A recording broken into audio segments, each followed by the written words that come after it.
जी हमारे पास अभी रिसेंट एक आध पॉडकास्ट भी हमारा हुआ, उसमें बड़ी चीज़ें वायरल शायरल हुई। उसमें ये कहा जाता है कि जैसे आप भी काम करती हैं, ख़वातीन भी, दो चीज़ों बड़ा वो चल रहा है, डिबेट चल रही है कि एक तो ये कि आप ज़्यादा बेहतर बता सकती हैं, एक्सपीरियंस भी आपका, और अगेन आपका जो एक्सपीरियंस हम लोगों तक भी शेयर करेंगे कि मर्द हजरात जो है ना, वो शादी, दूसरी शादी अगर वो किसी रिलेशनशिप में जाए, इससे बेहतर दूसरी शादी कर लें।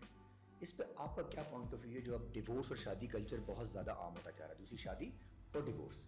ओके तो करना क्या चाहिए? आपका क्या मशवरा है? मर्द को क्या करना चाहिए? ये तो मर्द का डिसीजन होना चाहिए कि वो क्या करना चाहता है। वो तो शादी करना चाह रहा है। ओके ठीक है, तो अगर पहली शादी के वक्त ये कॉन्वर्सेशन हो चुकी है कि भाई मुझे शायद further on in life I might want to have another spouse, तो पहली शादी होगी ही नहीं फिर तो?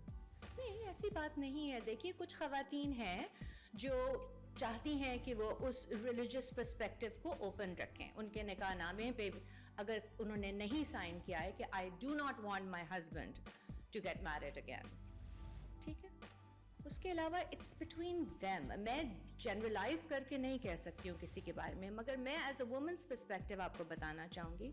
I was married, after 16 years I got divorced, ठीक है। I was a single mother for a very long time.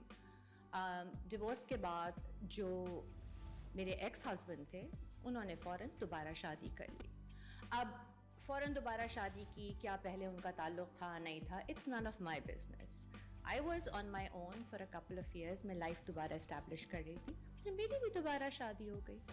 तो I don't see any thing wrong in divorce हुई और दोबारा शादी हुई। हाँ, एक शादी के होते हुए दूसरी शादी होना, क्योंकि हमारे मजहब में इस चीज़ की इजाज़त है, लेकिन there are clauses that go with it, that is between that couple that wants to make that decision. आप मुसल्लत नहीं कर सकते हैं किसी के ऊपर। मतलब आपको लगता है कि ये उस मर्द के ऊपर है कि वो कर ले शादी, अगर उसकी सामने से बीवी इजाज़त देती है और नहीं भी देती, उनका मसला है। हाँ, ये अच्छी बात तो ये है कि उसकी इजाज़त हो। और अच्छा, ज़रूरत होती है वैसे इजाज़त की? जहाँ तक मुझे मालूम है, इजाज़त चाहिए होती है, ठीक है। औरत की इजाज़त चाहिए जी, दूसरी शादी के लिए मर्द को, इस्लामी तौर पे, जहाँ तक मुझे मालूम है। और फिर मर्द पे फ़र्ज़ है कि वो इक्वल सलूक करे दोनों के साथ। हाँ, वो तो है, लेकिन उससे पहले वाली सिचुएशन पे जरा being human, I don't know, एक संभलती नहीं है, मल्टीपल को कैसे हैंडल करेंगे। अच्छा जी, आपने बड़ा सिंगल मदर होना कोई आसान काम नहीं था, जिस तरीके से आपने सरवाइव किया, बड़ा इंस्पिरेशनल है। ये कैसा रहा? आपको कहाँ चैलेंजेस फील हुए कि कितना सोसाइटी में कहाँ आपको लगा कि यार यहाँ इश्यूज आते हैं सिंगल मदर के लिए? एज ए सिंगल मदर सबसे बड़ा चैलेंज मेरे लिए ये था कि लोगों को लगता है कि आपकी जो पर्सनल लाइफ है, आप जिस चीज़ से गुजर रहे हैं, वो उनकी पब्लिक प्रॉपर्टी है। तो सवालात पहले जो शुरू हो जाते हैं ना, हाय क्यों हुआ, कैसे हुआ, क्यों नहीं निभाया, कोशिश क्यों नहीं की, फलाना क्यों नहीं हुआ, बच्चे पे कितना असर होगा। आपको क्या पता कि कौन किस चीज़ में से गुजर के इस पॉइंट पे आया। उसके बाद फिर ये है कि क्योंकि मैं पाकिस्तान में नहीं रहती थी, but most of my time as a single mother, I had started working here as an actor. तो लोगों को लगता था, अच्छा सिंगल है, सिंगल मदर है, अवेलेबल होगी। ओहो, ज़्यादातर अप्रोचेस जो हैं इस किस्म की वो ऑपोजिट सेक्स से ही होती हैं, एंड वो बहुत इनअप्रोप्रिएट लगता था, क्योंकि जब आपको कोई अप्रोच करे और आप कहें I am a mother and this is my only focus, I am not interested, तो उनको फिर भी लगता था नहीं दूसरी ट्राई, नहीं तीसरी ट्राई। नहीं तो शादी के लिए ट्राई करते हो? नहीं। बादशाह बेगम, फेरी टेल, ये दोनों बड़ा डिफरेंट सिचुएशन में, एक तरफ आप कैसे संभाल लेती हैं दोनों कैरेक्टर, और लोग आपको दोनों आइडेंटिटी बनी हुई है, इधर से भी इधर से भी। कुछ लोग आपको वहां पसंद करते हैं, कुछ लोग आपको यहाँ पसंद करते हैं, कुछ लोग आपको उस नाम से पुकारते हैं, कुछ लोग आपको इस नाम से पुकारते हैं। जी, सही कहा। आपके नाम से जरा कम पुकारते हैं, इन नामों जरा पुकारते हैं। बिल्कुल। बाहर भी आपको भी मिलते हैं, तो ये क्या सिलसिला है? सिलसिला ये है, आई एम, और एक दोनों डाइवर्सिफाई किस्म के रोल हैं। बहुत शुक्रिया। आई एम, जिसे हमारी इंडस्ट्री में कैरेक्टर एक्टर कहा जाता है, ठीक है ना, बिकॉज जब मैंने ज्वाइन किया था I was way past the position जहाँ पे मैं कह सकूँ कि हाँ लीड या लीडिंग लेडी, हालांकि वो भी मैंने किए हैं एक दो प्रोजेक्ट्स में। सो एनी टाइम मुझे कोई कैरेक्टर चैलेंजिंग लगता था which was as far away from my personality as possible, मैं कहती थी यस मुझे करना है। जो दूसरों को इम्पॉसिबल लगता था मैं कहती थी यस। आप एक 70 साल की बहुत ही बिटर इविल किस्म की हुक्मरान बनेंगी, हाँ मैं बनूंगी। आपको एज करना होगा अपने आप को, हाँ मैं कर लूंगी। भाई मैं एक्ट करने आई हूँ, मैं खूबसूरत लगने नहीं आई हूँ।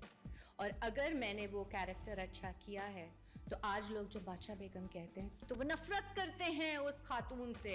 ओ हो, क्या जस्टिफिकेशन दी आपने कैरेक्टर के साथ, जस्टिफाई किया रोल आपने। हाँ, उस रोल का नफरत करते हैं, आपको देख के भी थोड़ा उनको होता होगा वैसे कभी कभी। क्यों किया आपने समझी, बादशाह बेगम में आप क्यों, दैट वाज द कैरेक्टर, हो गई ना नफरत। अच्छा, दिल से तो खुशी होती होगी आपको कि यार मैंने अपना रोल टिका के किया है। एब्सोल्युटली होती है।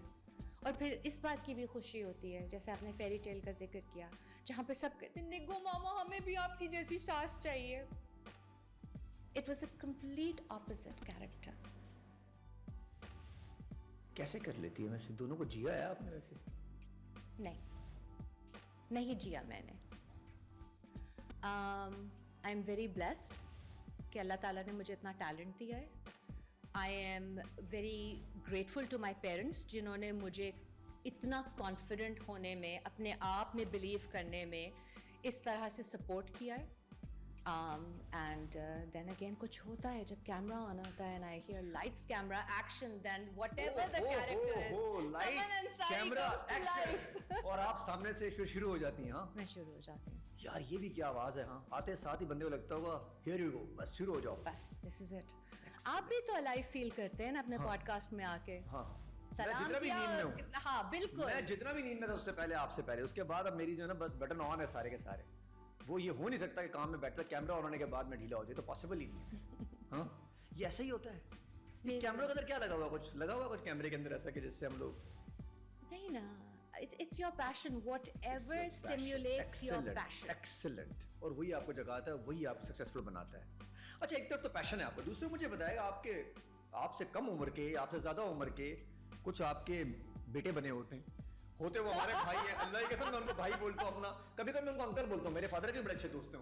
Yes. तो ये क्या सिलसिला, आप ये ऐसे रोल ले लेती हैं, आपको परवाह नहीं होती? हालांकि कुछ लोग कहते हैं नहीं जी नहीं लेना चाहिए इनको, और आप ले लेती हैं। मैंने कमेंट पढ़े। हाँ, मुझे कोई फर्क नहीं पड़ता है।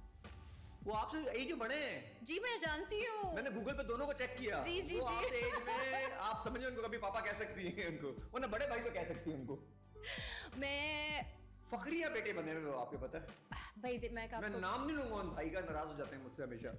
मैं बिल्कुल इसलिए नहीं ऑब्जेक्ट करती हूँ क्योंकि देखिए कास्टिंग का department is the one responsible कि वो किसको कास्ट कर रहे हैं, ठीक है ना। मुझे अगर वो बताते हैं कि आप फलाना की अम्मा बनेंगी, मैंने कहा ठीक है। हाँ, अगर कभी मैंने कहा है कि नहीं चलेगा, is when I feel that person is not a good actor. बहुत मर्तबा ऐसा होता है ना कि आपको इसलिए लिया जाता है कि आपकी एक्टिंग पोटेंशियल बहुत स्ट्रांग है, और वो ज़रा एक slightly not so strong actor को सपोर्ट करने के लिए, उसकी फाउंडेशन बनने के लिए आपको खड़ा कर दिया जाता है।